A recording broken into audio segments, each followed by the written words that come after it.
Wainwright, Yes. we need to talk. Very well. Hingman is getting Heskar.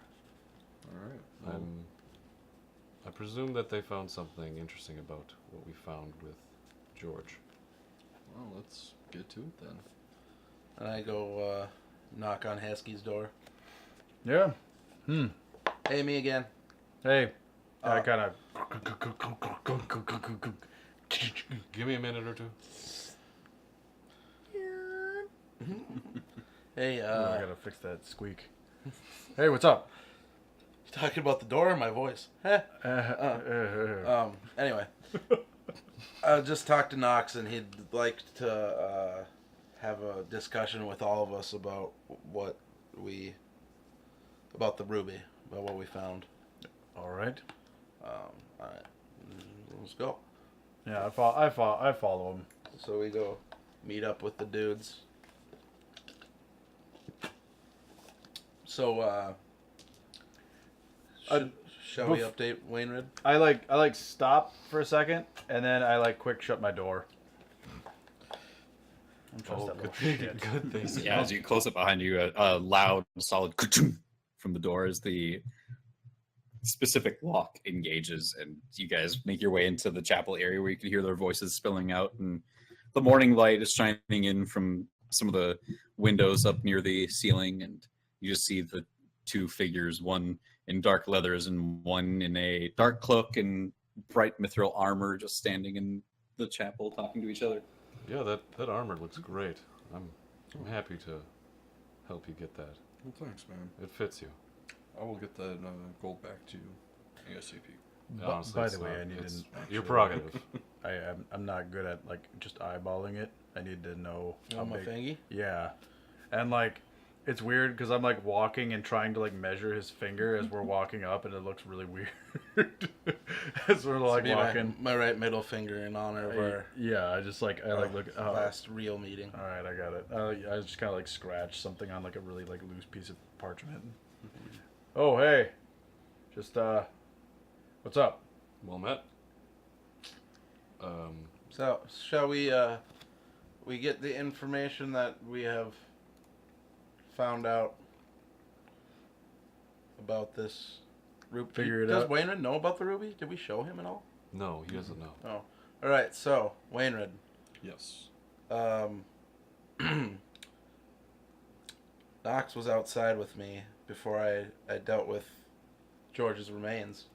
And I had him take some samples of stuff. Yeah. And as he was foraging through, he found this. I show him the ruby. I want to take it into my hand and then throw out one more of these guys. Nope. Okay. Well, definitely seems kind of shady. Yes, Knox seems to think it was the catalyst for this. And Heskar. I tried my best at detecting what magics might lie in there. Oh, you did. It seemed like some sort of, not very versed in the arcane, but it seemed like some sort of necromancy and transmutation. Ah, transmutation. Perhaps if you, with a more keener arcane eye, take a look at it, see if you can glean anything else. I would say that's one step we could take. We could also ask around. For people that actually do research on necromancy. We do have. Could I throw out an investigate check on it just to find out what kind of gemstone it is, or maybe? I think he said it was a ruby. I mean, is it pretty evident that it's a ruby, or? Yes. Okay. Okay. All right. Thought maybe it was just like a magic gem that looked like. Or just nondescript jewel. Yeah. Yes, I feel we need to be selective about who we talk to because Exactly. And when you're dealing with necromancy, you're always dealing with shady people. and necromancy, as far as I'm aware, is not really a accepted In certain cases, no, it's not. form of magics. And both of you who are I guess the three of you are all four of you would have some idea of this. Necromancy itself isn't inherently evil, but a lot of things that have been discovered over the years of necromantic magic have certainly been applied for very bad uses. You're like when a cleric casts a spell to revive somebody, that is necromancy, but it's more of just a lesser kind, not like fully raising an army of the dead or giving a skeleton life or anything like that, or speaking with dead has roots in necromancy. So it's not a magic that in and of itself is evil, but it's more of the purpose that it's used for that it would be evil. Right. Okay. Duly noted. When an arcane user goes through the trouble of imbuing this ruby with something and feeding it to a creature, mutating them, Mm-hmm. that's a crime against nature to me. It's to me too. That sort of magic should not be It was happening. forced on him. Exactly. And he came to you for help, or is that correct? He tried to protect you? What was the issue here? Why did he find you?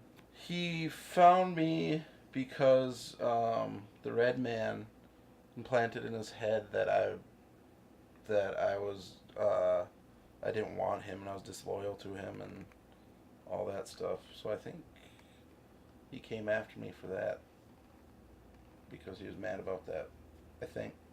And you still have the ruby? But Okay. he said something about wanting to protect me. I think. Trying to protect you? Yes. Yeah, and my mind's all over the place right now. Yeah.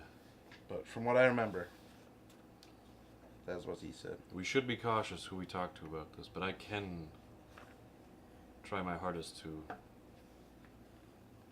definitively answer if this is of necromancy, if you wish. Yeah. Okay. I'll take it from Wainwright, and I will do my Arcana check. Yes. Okie dokie. And I just want when he's like handling it, I just want to kind of ready and dispel magic, just in case something happens.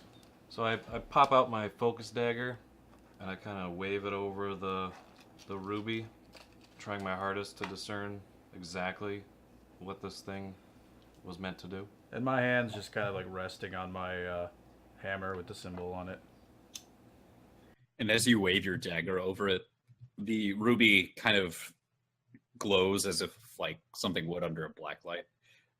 It's definitely reacting to your inspection of it, and you get the feeling that this was just some creation of some magic user who had a specific intent in mind, and the magics contained within were to alter the physiological form of whatever it was going to come into contact with, and to change it at a very deep level, not just to change the shape of the thing, but also to change its nature and its disposition and many other things. So that's with the magic within that you're detecting, it definitely feels nefarious.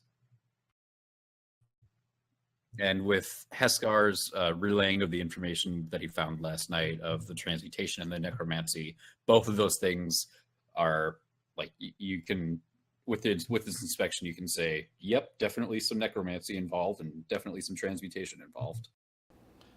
Yep, you'll be not pleased to hear that I was correct. This was meant for nefarious means. And I kind of just hand it out to Hangman to take away. I grab it, I hold it, and I look at it.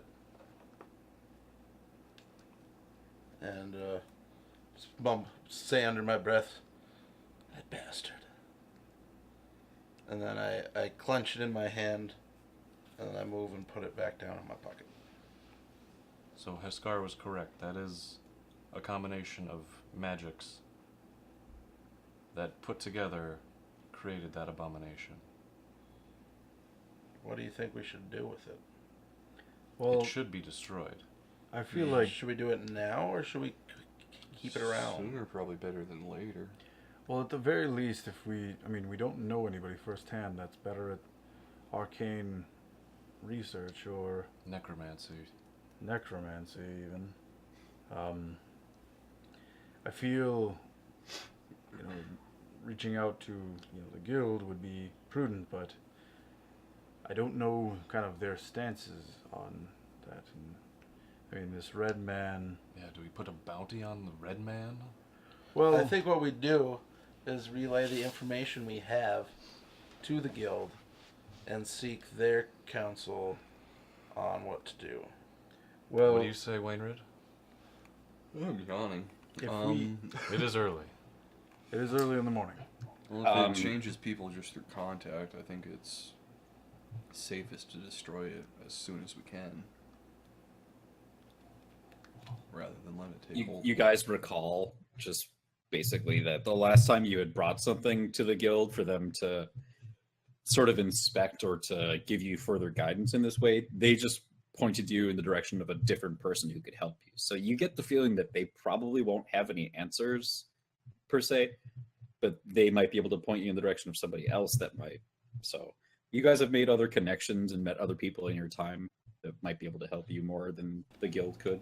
I'm just wondering if someone we know or anything could or would want this. Well, we did give that amulet or that icon that we took out of those caves from that altar we destroyed. We brought that to Mogren. Yep.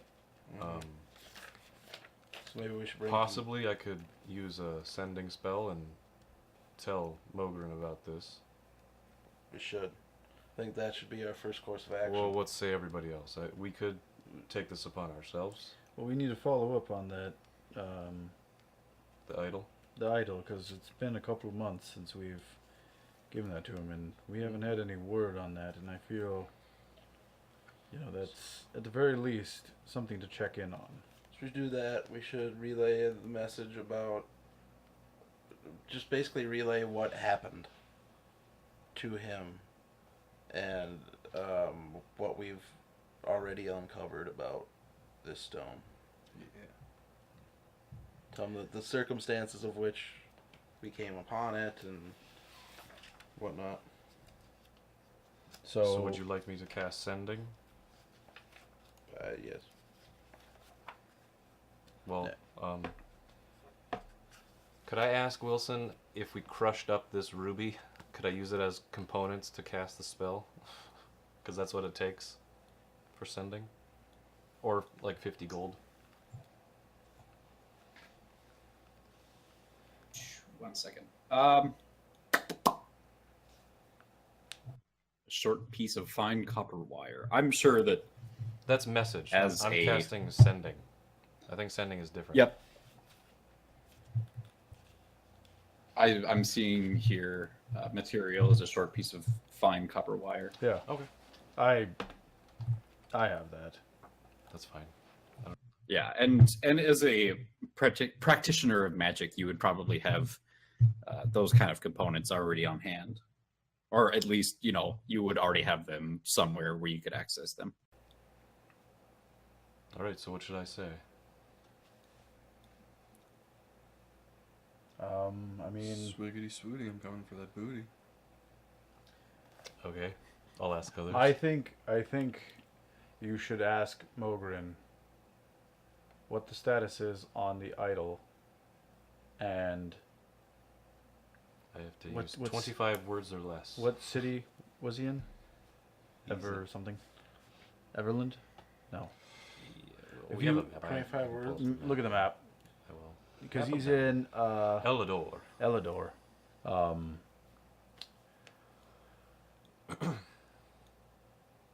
Any word about the idol, and who was it researching it in Elador? Okay. And I cast sending and I say Mogren Knox. Need word on idol. What else? Who was researching researching it in Elidor? Who researched Idol in Elidor? And after a few moments, you get the response back in your head. Research progresses. For more answers, meet me in Elidor as soon as you can. Okay, and I relay that to everybody. He wants us to meet him in Elidor. I think progress is gaining way. Do we feel like we need to bring this with? This ruby? I'd ask Kingman. I think that it's important, yeah. Okay. I mean, it's dangerous, sure, but I think it's at least important that he lays eyes on it. Because it may help us. Okay. I mean, if we need to, we can certainly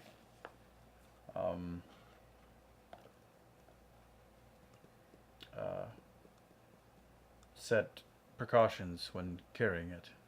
Yeah. I can perhaps, contain it within an object.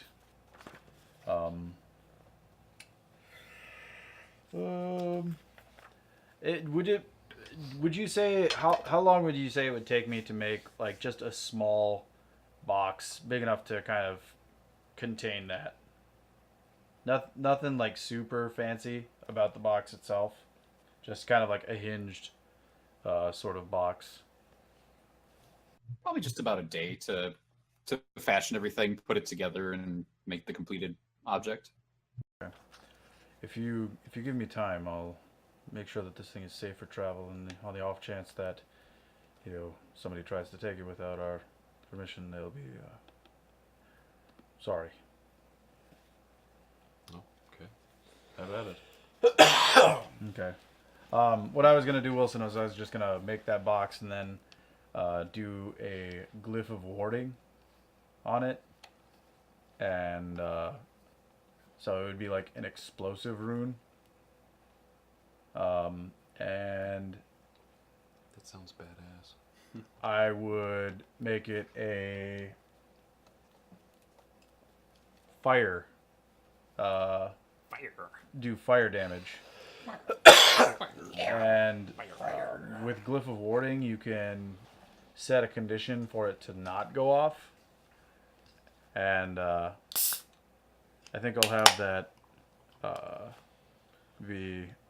This one's for Jorj. That's the password, if you will, to make sure that it doesn't so that it doesn't explode. Okay, so Heskar goes to work in his workshop with a plan to be set into motion to go meet Mogren and Elidor as soon as you guys are ready. And I think that's where we'll end it for tonight, with a plan being made for the future.